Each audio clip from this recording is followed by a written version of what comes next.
formatting, not formatting per se, but how you write it sometimes. Like when I was writing for Nickelodeon shows and for Disney shows, uh, there's a lot more of stage directions, of calling out, like you can sort of call out shots and saying like close up on this or angle on this, because you're helping ultimately, if it's going into production, you're helping the animators to visualize what you're thinking of. So if you're writing a sitcom, like a audience sitcom, like the What About Joan show, that's just straight up like a play. So there's less of that.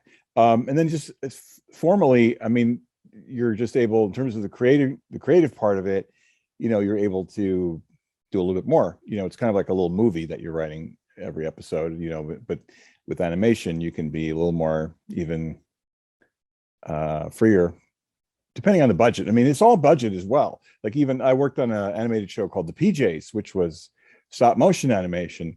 And that was incredibly fun. But it was also like, we have 3 sets, because they have to build a set. We have to build another puppet, so and even on The Simpsons, you think like we do all these amazing shows, like the Halloween shows or the one where they go to ancient Rome, whatever.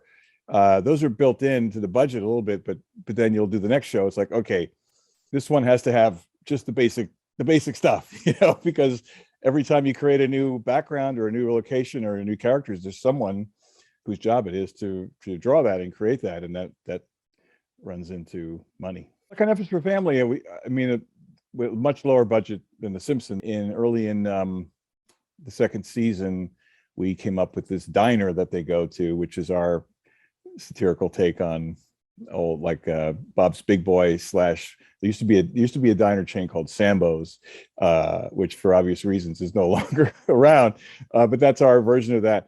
And but that became the place. Whenever they want to eat somewhere, they go there, because those backgrounds exist.